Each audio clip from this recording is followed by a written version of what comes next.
Hey, welcome back. It's Tim with the University of Vinyl. Today I want to focus on another specific pressing plant. You know, in this whole kind of rabbit hole of collecting records, if you are out there going through used bins, garage sales, flea markets, eventually you're going to kind of put one and one and one together. And that's what I've been doing over the last several years of collecting records. I will find a particular pressing of a record and I'll look at the information. And the reason I'm interested is because the sound blows me away. It's like, wow, this is a really incredible sounding pressing. And eventually, in picking up additional items here, there, everywhere, there begins to kind of be a pattern evolving. And only then will I consider doing one of these videos. So today I want to focus on a very short-lived pressing plant. We're talking less than like around 8 years. It opened in Compton, California in 1976 and it closed in 1984. There's some great information on Discogs on this particular plant. It's PRC West, based in Compton, California, so typically known as PRC Compton.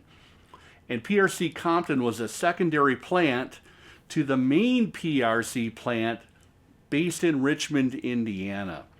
P stands for Phillips, and Phillips and Mercury merged in 1972. The Richmond, Indiana plant was known as PRC. They had a DBA operating under the name PRC Recording. And for whatever reason, they decided to open up the plant on the West Coast. Now, I'm thinking 1976, the heyday of vinyl, the mid to late 1970s. They were probably seeing increased demand and decided that they would make an investment on the West Coast, and that's what they did. Now, the plant closed in 1984, and you know what we saw on the horizon. It was the compact disc revolution. So there's actually a really cool link to a news story in an industry publication back in 1984, kind of announcing the closure or upcoming closure of PRC Compton, and they auctioned off all of the equipment, and the building is still there as far as I can tell from Google Maps. I'll put a photo of that. So why did I decide to focus on PRC West or PRC Compton? It had to do with finding another copy of one of my favorite Rush albums, Signals. This was, of course, released in September of 1982.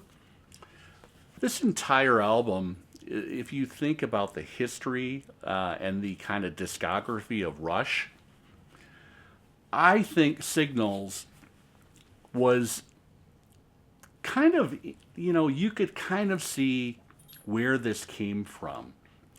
And it came from Permanent Waves, Moving Pictures.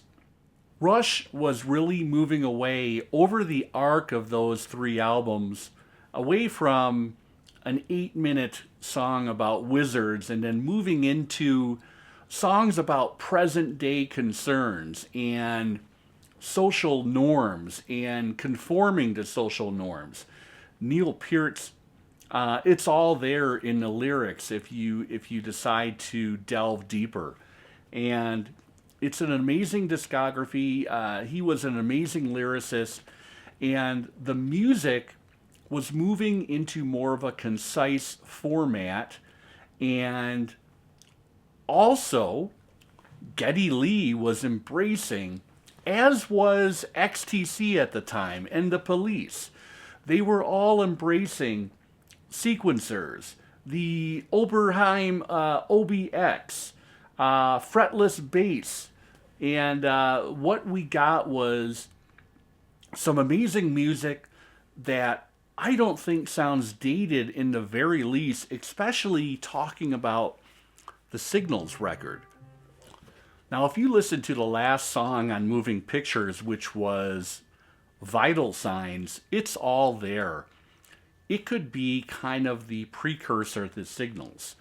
And during the Moving Pictures tour, these guys decided, they made a kind of a line in the sand.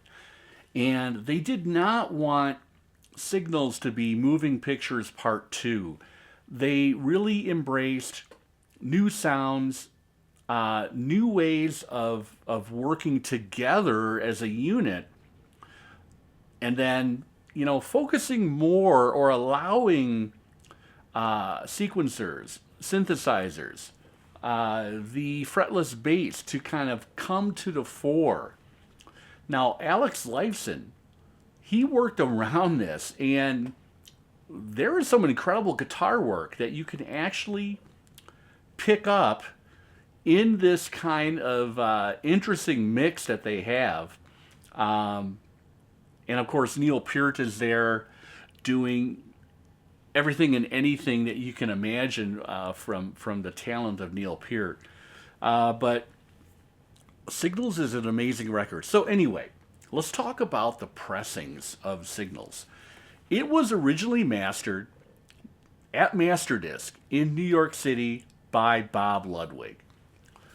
There are only a few pressings that you can find that you can actually see Masterdisc with his RL signature etched in the dead wax. There are many pressings where you will not find Masterdisc or RL. Maybe you'll find Masterdisc on one side and no RL on either side. The only pressings that I've seen that have Masterdisc and RL came from the Compton, the PRC Compton plant. And there is a little identifier printing code, actually, on the bottom corner. Let's see if that'll focus for us.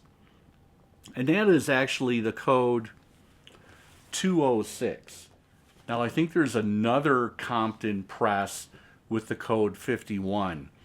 Those are just printing codes for the actual jackets. They have nothing to do with the pressing of the record.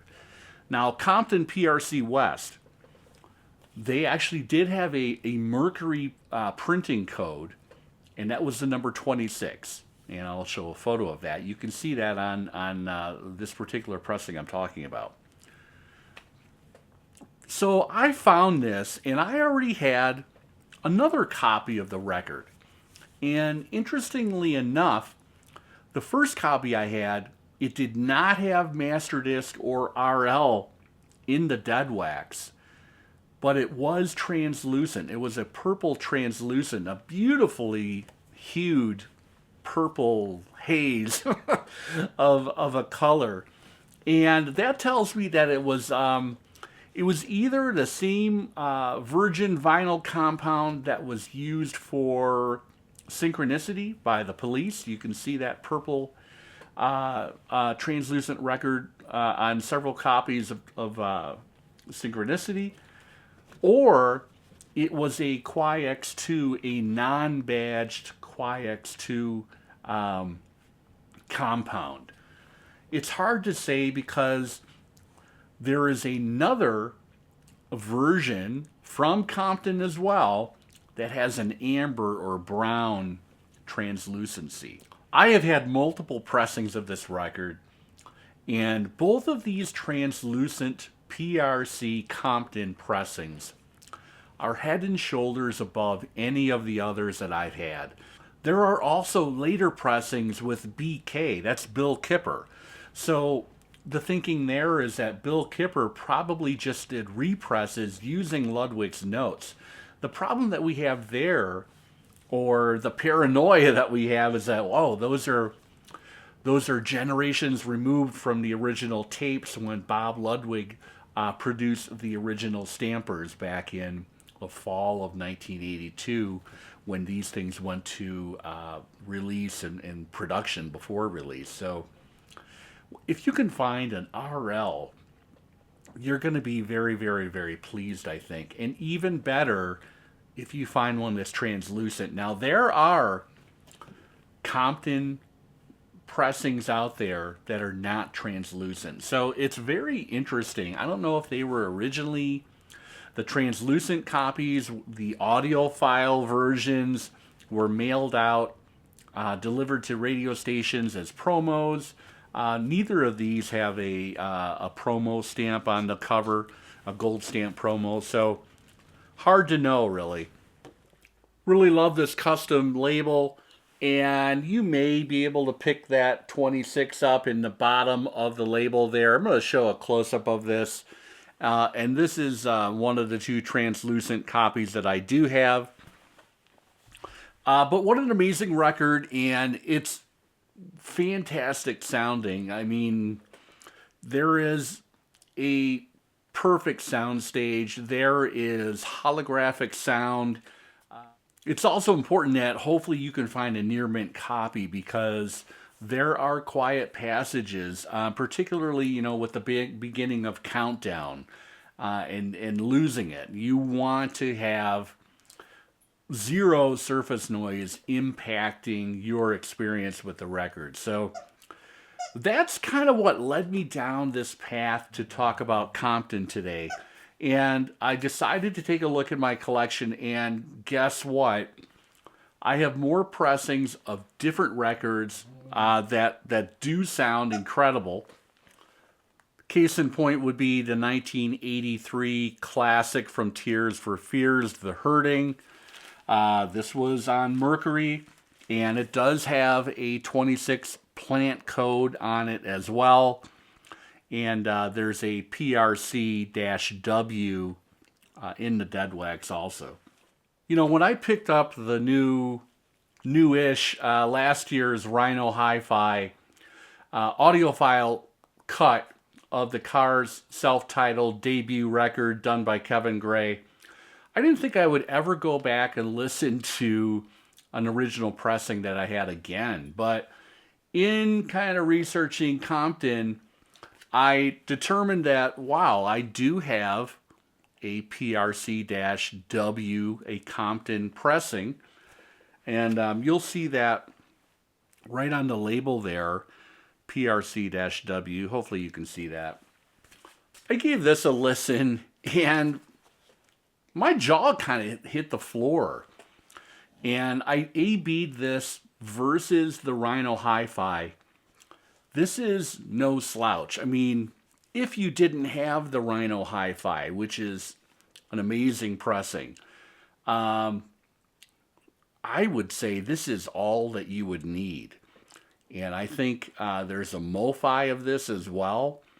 But man, I scanned the Hoffman forums, and there was a couple people talking about this particular pressing as well. So this can be found for $15 to $20 probably these days, depending on, how savvy the record shop is.